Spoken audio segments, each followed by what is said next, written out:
கிறிஸ்துவுக்கு பிரியமானவர்களே, இன்றைக்கி நேற்று ஒரு வீடியோ பதிவு போட்டிருந்தேன்.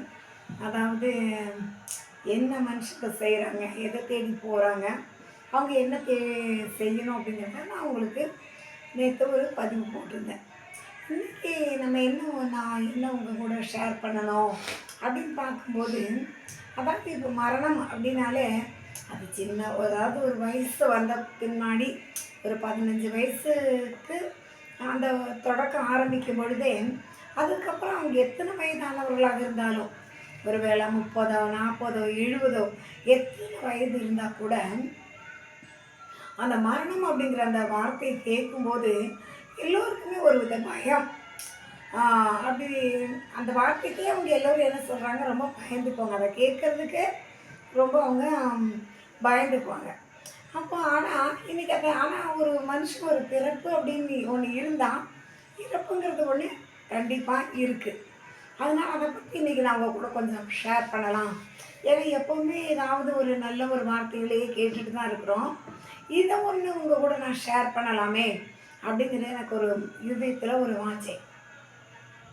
அதாவது இன்றைக்கி மரணம் அப்படின்னாலே அது எத்தனை வயதில் இருக்கட்டும், ஆனால் பழைய காலத்தில் பார்க்கும்போது ஒரு 70 வயசு, ஒரு 65 வயதுக்கு மேற்பட்டு தான் அந்த மரணம் ஒரு மனிதனுக்கு வரும். ஆனால் இப்போ அப்படி இல்லை. நல்ல ஒரு வாலிபர்கள், நல்ல ஒரு என்ன சொல்கிறது, ஒரு 40 வயது, ஒரு 50 வயது, இப்படி சின்ன சின்ன வயதுலேயே அந்த மரணத்தை சந்திக்கிறாங்க. இன்றைக்கி நம்ம பார்த்தோம்னா, அதாவது இலங்கையில் பார்த்திங்கன்னா ஒரு செகண்டுக்குள்ளே ஒருவருடைய வாழ்க்கையே என்ன சொல்கிறது, முற்றிலுமாக மாறிப்போச்சு. அப்போது அதனால தான் என் பைபிளில் கூட பார்த்தீங்கன்னா, அதாவது ஒரு விருந்து வீட்டுக்கு இன்றைக்கி நிறைய பேர் பார்த்தீங்கன்னா, இன்றைக்கி எங்கள் குழந்தைக்கு ஃபங்க்ஷன், அதாவது பேர் வைக்கிறோம், இல்லை இன்றைக்கி என்ன சொல்கிறது, எங்கள் கல்யாண நாள், என்னுடைய பிள்ளைக்கு பிறந்த நாள் அப்படின்னு சொல்லி நிறைய ஃபங்க்ஷன் வைக்கிறாங்க. விருந்து, அதாவது பார்ட்டி. இப்போ இதுக்கு வாங்கன்னு சொன்னோன்னே எல்லோரும் என்ன செய்கிறோம், சந்தோஷமாக போகிறோம். ஆனால் பைபிளில் ஒரு வசனம் என்ன போட்டிருக்கு அப்படின்னா, நீங்கள் விருந்து வீட்டுக்கு போவதை காட்டிலும் துக்க வீட்டுக்கு போவது நலம் அப்படின்னு. அப்போ ஏன் இந்த துக்க வீட்டுக்கு போவது நலம்னு போட்டிருக்குது அப்படின்னு பார்த்தா, அங்கே தான் என்னவானா அந்த ஒரு மனிதன் மரிச்சிருக்கிறான் பார்த்தீங்களா, அந்த மனிதனுடைய முடிவு எப்படி இருக்குது அப்படிங்கிறத நம்ம கண்ணார பார்க்குறதுக்கு ஒரு வாய்ப்பு அது. ஏன்னா ஒருவேளை அவங்க எப்படி வாழ்ந்துருக்கலாம், ஒருவேளை பெரிய பணக்காரனாக இருந்திருக்கலாம், இல்லை ஒரு ஏழை மனிதனாக இருந்திருக்கலாம், எப்படியோ இருந்திருக்கலாம். ஆனால் அவங்களுடைய முடிவு எப்படி இருக்குது அப்படிங்கிறத பார்க்குறதுக்கு பைபிள் அப்படி சொல்லியிருக்குது.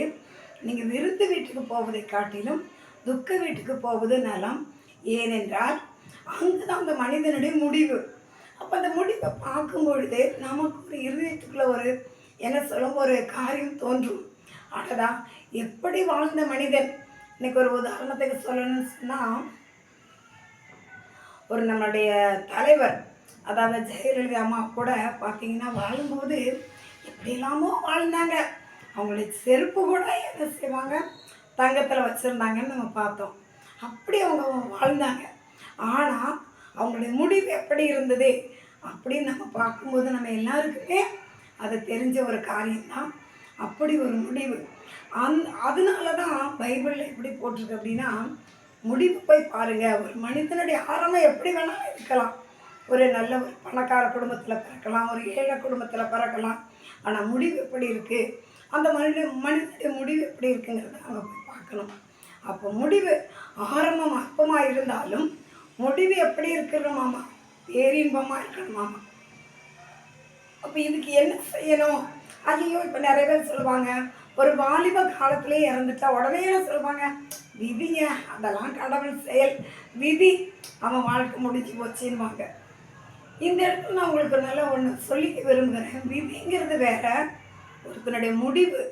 ஆரம்பம் நம்ம கையில் இல்லை, ஆனால் முடிவு நம்ம கையில் இருக்குது. ஆனால் நிறைய பேர் என்ன சொல்லுவாங்கன்னா, முடிவை தான் இறைவன் கையில் இருக்குன்னுவாங்க. நிச்சயமாக நீங்கள் நல்லா சிந்திச்சு பாருங்கள், முடிவு நம்ம கையில் தான் இருக்குது. அப்போ ஏன் முடிவு அப்பான ஏன் அப்படி உங்களுக்கு சொல்கிறேன், முடிவு நம்ம கையில் இருக்குதுங்கிறத எப்படி சொல்கிறேன் அப்படின்னு பார்த்தீங்கன்னா, நீங்கள் எப்படி உங்களுக்கு ஆரம்பம் ஒரு குழந்தையா பிறக்கிறோம் பார்த்தீங்களா, அந்த பிறந்த அன்னையிலேருந்து நீங்கள் முடிவை அதாவது சின்ன குழந்தை, ஒரு வாலிப பிராயம், ஒரு 40 வயது ஒரு குடும்ப பெண், இப்படி ஒரு பருவநிலை இருக்குது ஒவ்வொரு நபருக்கும். அந்த பருவநிலையை கடக்கும் பொழுது உங்களுடைய வாழ்க்கையோட என்ன சொல்கிறது நடைமுறைகள் செயல்கள் எப்படி இருக்குது அப்படிங்கிறத ஒவ்வொரு மனிதனும் ஒவ்வொரு செகண்டும் ஒவ்வொரு நிமிஷமும் நினச்சி அதை ஒழுங்கும் கிரமமாக இப்போ கிறிஸ்தவர்களுக்கு எப்படி ஒரு பைபிள் கொடுத்துருக்கோ அதை போல் முஸ்லீம்களுக்கு ஒரு குரான் கொடுத்துருக்குது, ஒரு இந்துக்கள் கையில் ஒரு கீதை கொடுத்துருக்கு. இதெல்லாம் ஒரு எப்படி ஒரு மனிதன் வாழணுங்கிறத அதில் பட்டியல் போட்டு காமிச்சிருக்கிறாங்க.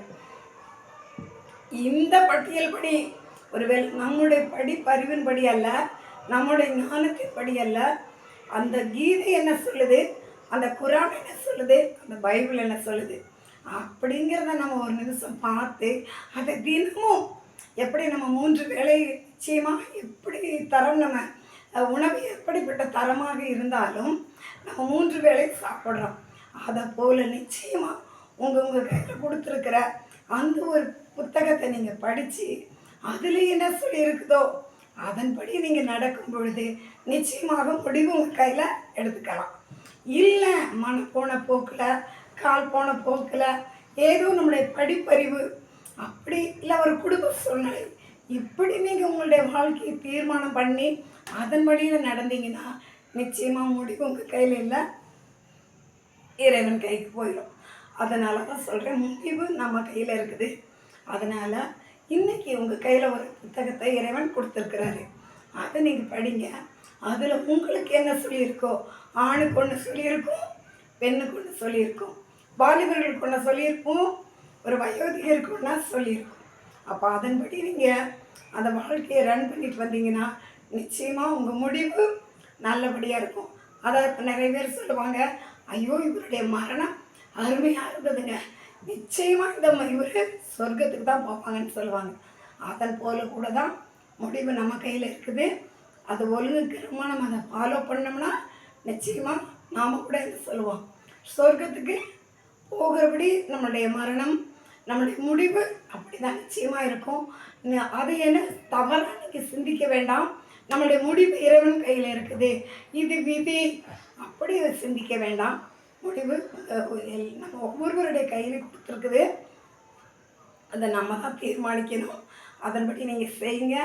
இன்றைக்கி எனக்கு உண்மையாலுமே கொஞ்சம் ரொம்ப பேச முடியல, என்னோடய தொண்டகம் சரியில்லை, அது நான் ரொம்ப பேச முடியாததுனால அப்படியே முடிக்கிறேன். நிச்சயமாக இதை பாருங்கள், ஷேர் பண்ணுங்கள், கிளிக் பண்ணுங்கள், எனக்கு ஆதரவு கொடுங்க. இது அநேகருக்கு ஷேர் பண்ணுங்கள். நன்றி, வாழ்த்துக்கள்.